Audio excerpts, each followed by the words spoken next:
Hola a todos, muy buenas tardes. Como bien lo dijo Estefanía, mi nombre es Raúl Vergara, soy egresado de diseño industrial, diseño equipamiento, antes de que pasara a cambiara de nombre. Soy egresado de esta misma universidad y el profesor Ramiro Torres, quien está abajo, él fue también uno de mis profesores cuando yo estaba estudiando en tercer año. Entonces lo conozco como alumno y ahora como compañero y también amigo. Casi papá le podría decir, pero demasiado. Hermano mayor. Bueno, cuando es muy importante lo que uno decide cuando va a estudiar. ¿Y por qué voy a empezar por esto? Porque de cierta manera el tomar la decisión de estudiar diseño es muy compleja, sobre todo para nosotros que somos más viejos. Cuando yo personalmente dije que iba a estudiar diseño era una locura, me dijeron ¿diseño de qué? Mi mamá no me habló en 8 meses porque iba a estudiar diseño. Incluso eran tantos los prejuicios que habían que pensó que yo tenía otra tendencia sexual diferente a la normalidad de la época. Estoy hablando del año 1989. Yo también sabía muy poco de diseño y es cierto, uno en el contexto sabe muy poco de diseño. Uno cree que diseño es hacer las cosas bonitas, pero uno cuando está en esta profesión se da cuenta de lo importante que puede ser como ser humano y servir a la humanidad en el sentido de crear cosas que van a mejorar la calidad de vida de las personas. También podríamos decir que podemos crear cosas para empeorar la calidad de vida de las personas. Cuando yo estudié y tomé la decisión de estudiar diseño, yo lo que quería hacer era hacer autos. Yo lo único que sabía de diseño que lo único que se diseñaba eran los autos. Y yo quería diseñar autos. Pero había una cosa que sabía hacer, que era dibujar. Y me gustaba dibujar, ese era mi pasatiempo. Y al final me di cuenta que ese pasatiempo le podía sacar partido. Así que me inscribí en diseño, entré a estudiar diseño, me tocó hacer puros muebles, objetos, hice cucharas, vajilla, colgadores de ropa, relojes como hay acá, un montón de cosas. Y yo quería hacer auto, hasta cuando llegó el momento de decidir por mi título, qué es lo que iba a hacer como trabajo de título, que de cierta manera me iba a validar, ¿cierto?, las competencias que yo había adquirido y me iba a validar en el medio. Decidí hacer un auto. Y eso fue lo que hice. Lo propusimos en el año 94. El profesor que está abajo fue nuestro guía y creyó en nosotros, en un compañero y yo, que teníamos esta locura de hacer autos. Debo como anécdota también mencionar que mi mamá, cuando supo que yo iba a hacer como proyecto de título un auto, se volvió a enojar conmigo nuevamente. También me dejó de hablar un par de meses también, pero al final lo que hicimos fue muy insatisfactorio y tuvimos reconocimiento y ese hecho me permitió incluso hasta ahora hablar de lo que hice y de lo que he hecho. Si ustedes se fijan, en el año 89 y 90 hasta el año 96 que este dio la luz, este era el tipo de forma que existían, estos eran los tipos de autos que existían en esa época, y esto que nosotros habíamos presentado era una locura.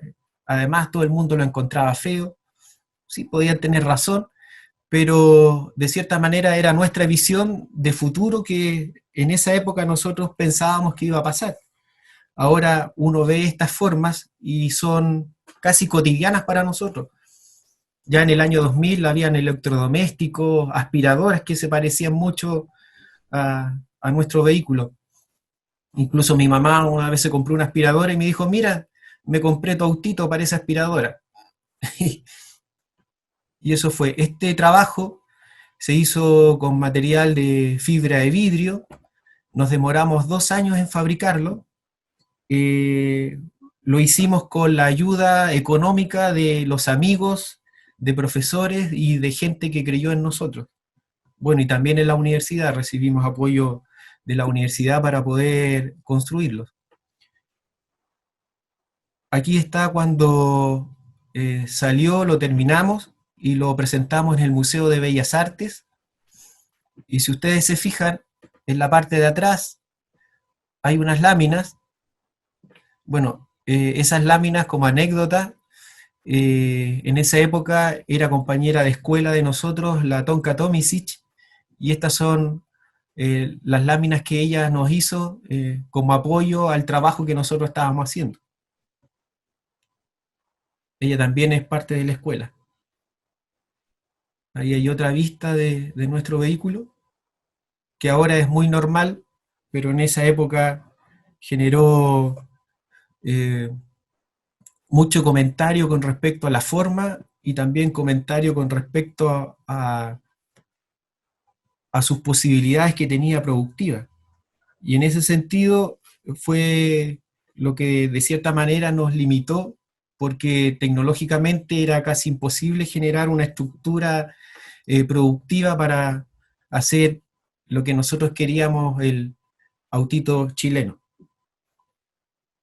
Gracias a eso, a esa posibilidad que me dio la universidad, pude cumplir mi sueño de diseñar un auto.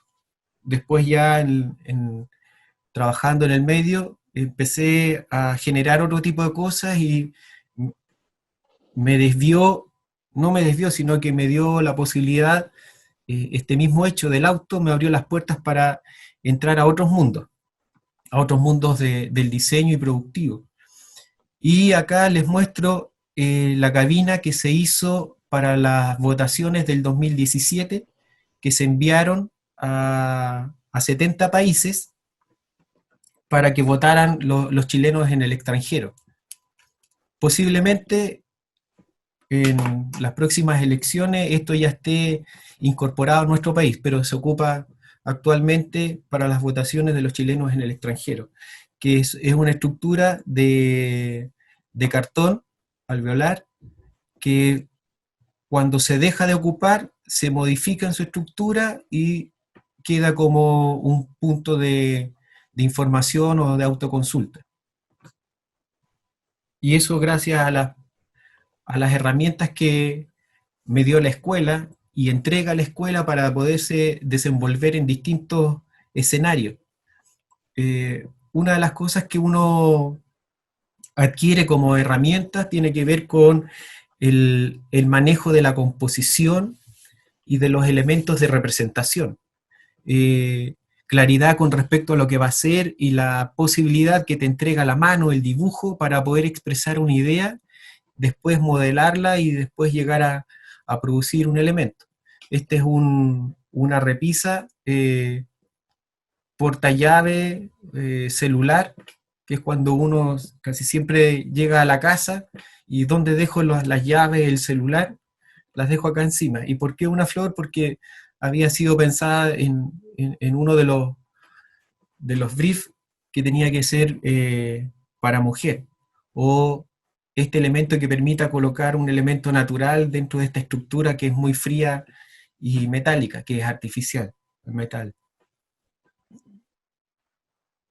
Otra característica es que como, como trabajo expresivo existen los renders. Acá ustedes arriba, donde dice parte A, parte B, es como el desarrollo conceptual de lo que uno va a hacer. Aquí está el trabajo lineal que uno hace a lápiz. Después, teniendo conciencia de las partes, uno lo puede hacer un render, lo presenta al cliente o al encargante y le muestra la relación de volumen, la relación de las partes y de cierta manera la mejor vista de lo que se pretende hacer. Después pasamos al dibujo paramétrico, que es a través de distintos programas como el 3D, el Rhino, y algunos motores de renderizado que me permiten dar textura, color, etcétera. se presenta y se trata de dar una aproximación a cómo sería el producto real producido, dándole énfasis al color, al brillo, la luz, textura, etc. Esto de cierta manera nos permite a nosotros, los diseñadores, utilizarlo como herramienta para disminuir los procesos productivos o las fases de lo que de lo que constituye el proceso de diseño.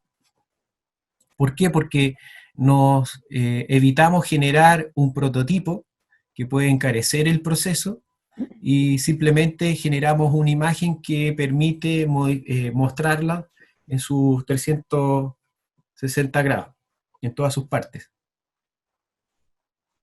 Este es un plato para perro que es por inyección, y aquí está como la secuencia de cuáles son las consideraciones que hay que tomar para poder plantear un elemento así.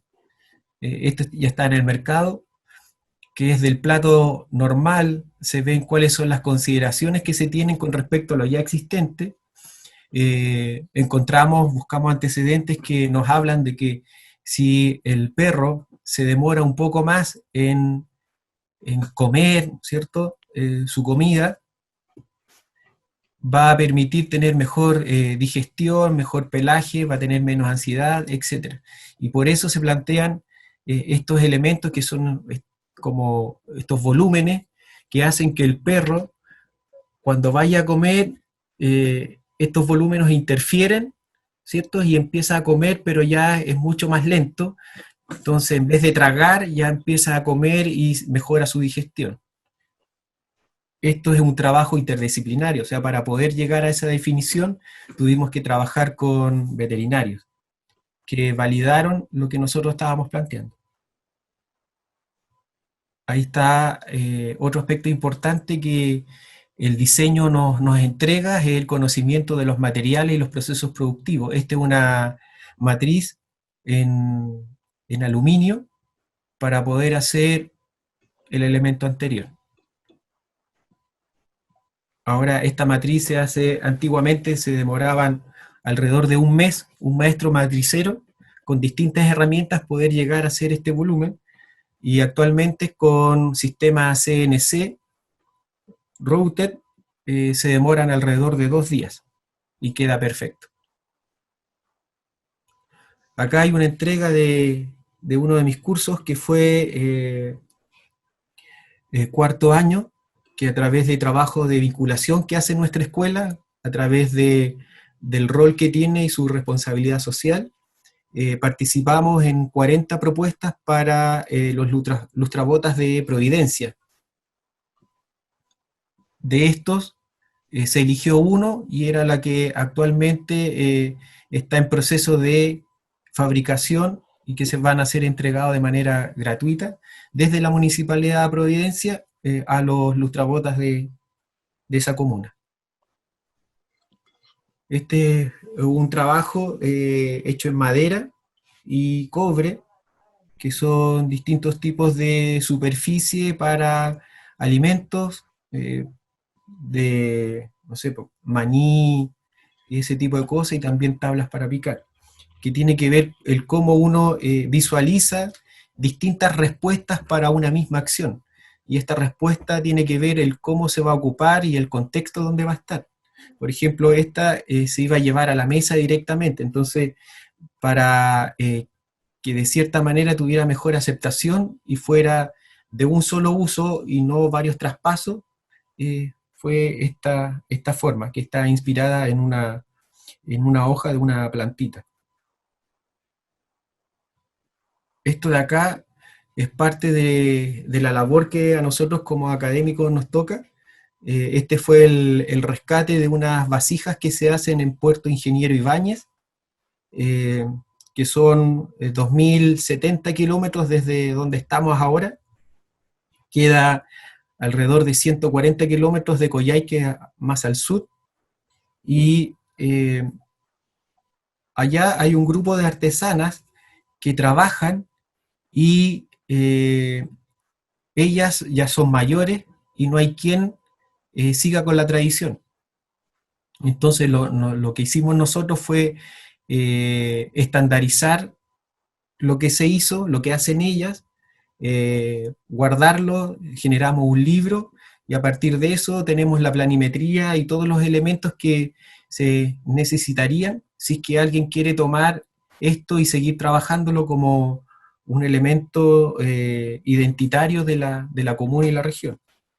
Este es un render, estos fueron los primeros que se hicieron en el año 77 y que actualmente han mutado de acuerdo a los procesos naturales de adopción de la forma de las distintas artesanas. Y lo bueno que ya tenemos un registro y esto ya no muere con ellas, porque no hay nadie interesado en seguir la tradición. Y para nosotros eso fue un elemento muy importante, que tiene que ver con el cuidado del patrimonio y cómo nosotros desde el diseño aportamos en eso. Acá esta es una propuesta también para las artesanas, que a través de un fondo concursable de innovación nos solicitaron generar no elementos decorativos, sino que elementos más funcionales. Dentro de eso se estudiaron a los distintos tipos de usuarios y quiénes son los que más compraban y visitaban la localidad. Y a raíz de eso se planteó este que está acá al lado izquierdo, es un parlante, un reproductor de música a partir del celular, que se incorpora acá, y esto genera una caja acústica y hace que esto se expanda. Acá abajo hay un plato cazuelero, que lo que pedían ellos es que fuera una cosa grande, como una fuente que pudiera contener las papas grandes y el trozo grande de carne que ellos estaban acostumbrados a comer, porque siempre tenían que repetirse 2 o 3 veces. Entonces lo que ellos querían era tener un plato que pudiera de una sola vez contener todo lo que ellos necesitaban. Acá hay un salsero para los elementos picantes, una tabla para los elementos calientes, y esto es un infusor, que de cierta manera uno le echa el líquido, lo toma y se lo lleva a la boca. Y hace que la nariz esté dentro del orificio y el aroma se intensifique. Eso fue posterior al trabajo de recuperación histórica que hicimos. Esta es una propuesta que se está trabajando actualmente en Puerto Ingeniero Ibáñez, la 11ª región de Chile. Y acá, esto es hoy, el trabajo que estamos haciendo con nuestros alumnos, que va a hablar Ramiro Torres. Les voy a ceder la palabra a él, y antes de todo quisiera desde mi parte agradecer su atención y que de cierta manera conocieran todas las posibilidades que esta escuela les da.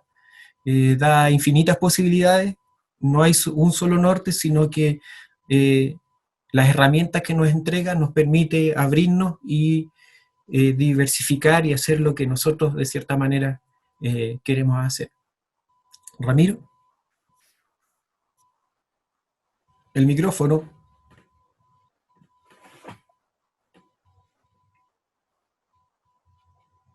Ramiro, tu micrófono.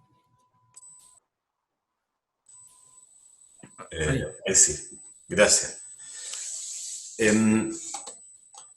Lo primero es comentar que la variedad del desarrollo profesional que ha tenido Raúl es como una nota bastante positiva de lo que es el diseño, absolutamente abierta, y cada persona tiene la posibilidad de encontrar su propio talento en el desarrollo profesional que va a tenerlo después. Estamos en este minuto viviendo una pandemia planetaria que tiene un carácter de totalitaria absoluta. Nos llega a todos. Son muy pocos, creo, por la información que hemos tenido, los lugares en el planeta que no ha llegado. Y sigue expandiéndose. También surgieron las primeras medidas que tenían que ver con la higiene para la sanitización y el posible mantenimiento, que no siga proliferando esta pandemia. Cuando partimos las clases en abril de este año, la situación era bastante compleja ya, pero no era tan dramática como la que hemos tocado vivir. Y en ese entonces nosotros pretendíamos hacer un proyecto distinto, pensando que la situación en algún minuto iba a dejar, iba a ceder y nos iba a permitir hacer nuestra normalidad. Nos equivocamos, como muchos se han equivocado, y al cabo de un mes,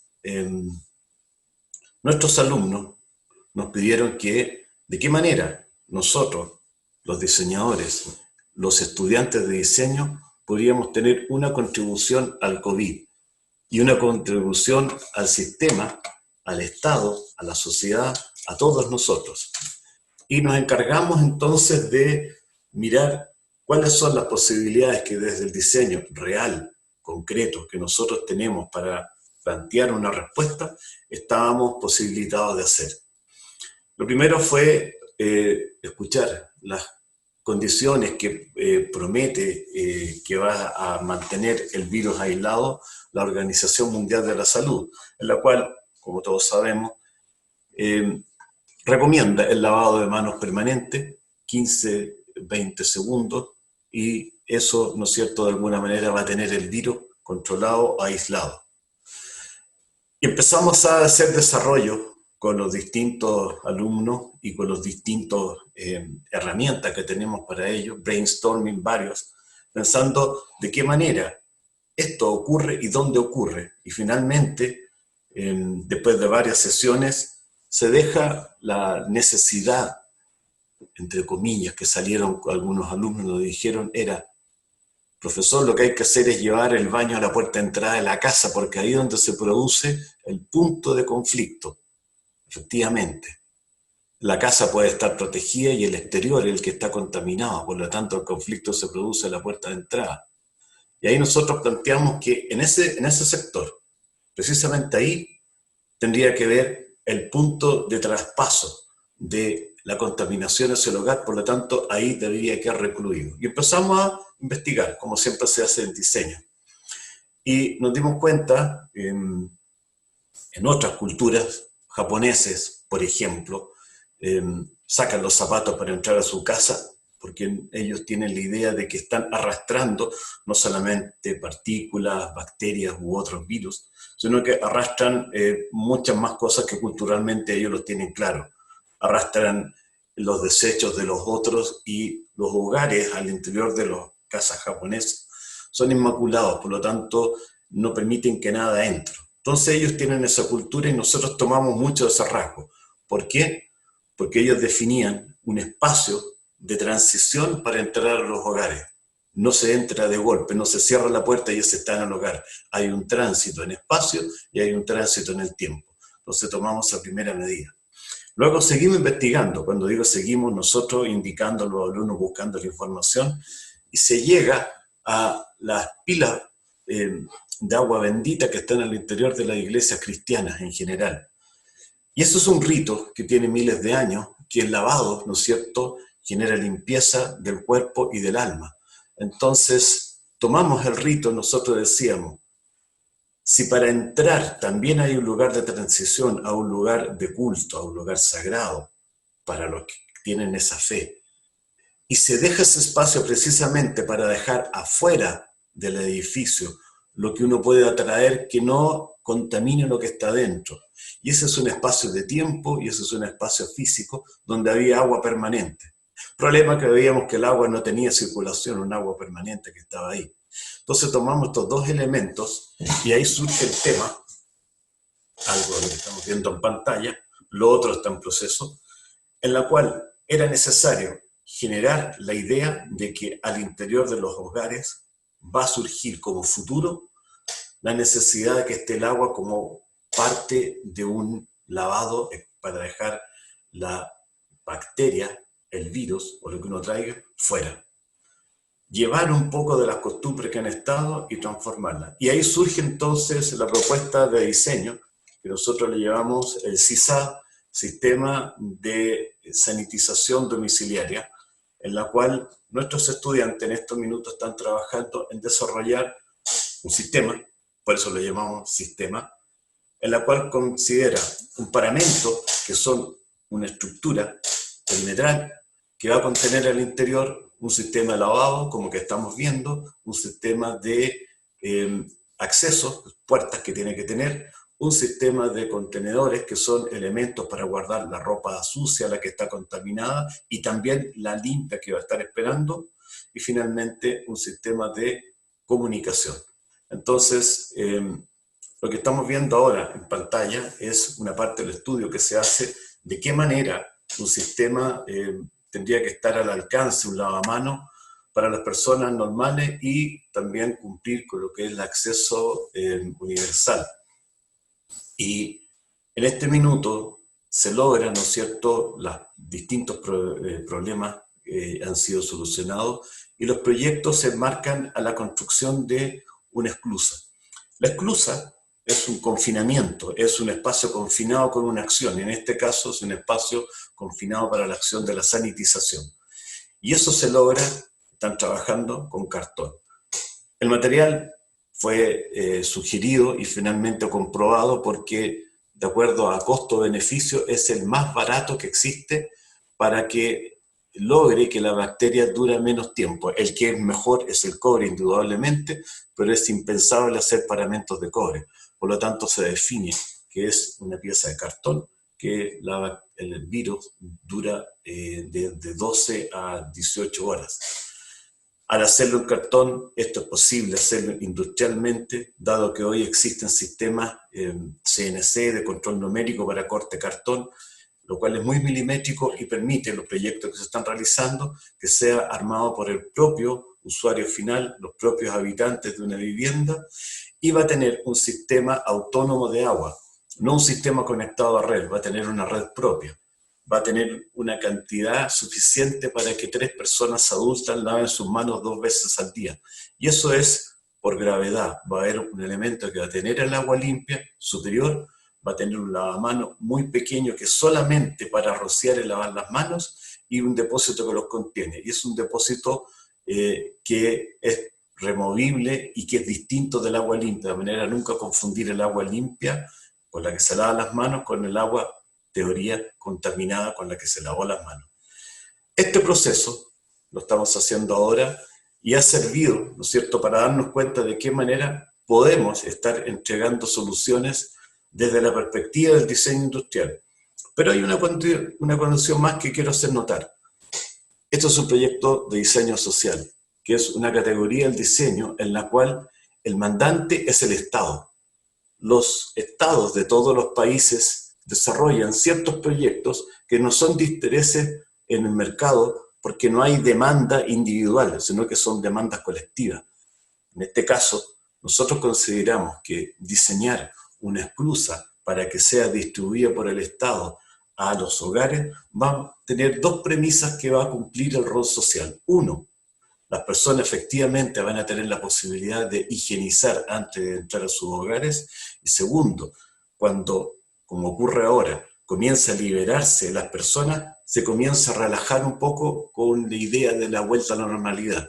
Ahí funciona comunicacionalmente esta esclusa que mantiene una alerta. No porque haya menos casos significa que no está, y hay que mantener la idea de limpieza. Y si luego se genera la idea de que efectivamente es mejor, como en las culturas japonesas, mantener siempre la higiene al interior del hogar, distinto de lo de afuera, entonces ya pasaríamos a otra etapa en que creemos que lo que estamos viendo en pantalla sería algo que nosotros deberíamos tener al interior de los hogares. Siempre lavarse las manos al entrar, o para, de alguna manera, hay otro proyecto que se me olvidó mencionar, pasa lo mismo con las mascotas, que también son portadores de gérmenes, bacterias y virus. Eso es lo que estamos haciendo ahora. Nuestros estudiantes no han podido venir, nosotros estamos en clases y tenemos una entrega que es ahora recién el martes 4 de agosto, que entramos en la etapa final, donde ellos tienen que presentar sus proyectos que se entregan renderizados. Segundo semestre, mi colega ha sido modesto con presentarse porque él tiene a su espalda el laboratorio del cual es director de impresión 3D, donde nuestros estudiantes van a tener la oportunidad de modelar cada uno de sus proyectos. Antes de concluir, y en referencia de nuestra escuela, quiero indicarles que el próximo día 26 de agosto nuestra escuela cumple 50 años de vida. Somos de las más longevas del país. Pero además tenemos otra característica en nuestra escuela que ha sobrevivido varios quiebres. Nosotros somos herederos de la tradición de la Escuela de Artes y Oficios de la Universidad de Chile, en donde está hoy día la Escuela de Arquitectura. Y de ahí se funda y nosotros fuimos a Cerrillo. De Cerrillo, el año 78, 79, reforma universitario, se acaba la Universidad de Chile como nuestro hospedador y se crea el Instituto Profesional de Santiago, donde volvimos a la calle 18, y de ahí este instituto se transforma en lo que es hoy día la Universidad Tecnológica Metropolitana. Tenemos una historia de 50 años donde todos nuestros egresados han hecho grandes aportes, bastante invisibles. Eso era un proyecto que teníamos el año pasado, el diseño invisible, donde hablábamos de que el metro, que también tiene 40 años, hay muchos elementos que han sido diseñados por profesionales de nuestra casa de estudios que estuvieron en su momento conectados. La red Metro tiene un logo que es diseñado por algún ex alumno nuestro. Nunca supimos quién fue porque en su momento no lo comunicó, se perdió. Y así una serie de elementos que nos permiten con orgullo decir que en este minuto hemos logrado traspasar los 50 años. Tenemos una cantidad superior a los 7.000 egresados que están en todos lados presentes como diseñadores y en todas partes del país. Y lo que ha presentado Raúl al principio es una muestra de lo que cada uno de nosotros ha buscado su espacio para desarrollarse profesionalmente. Esta es una carrera que, a diferencia de otras carreras, en general uno va creando su propio espacio, ya sea en las prácticas profesionales uno comienza a definir cuál va a ser la especialidad que define dentro de la gran apertura que es el diseño industrial. Creo que con eso hemos dado una pequeña luz de lo que significa ser diseñador hoy en día, y dejamos el espacio a ustedes para que puedan preguntarnos lo que estimen conveniente. Gracias.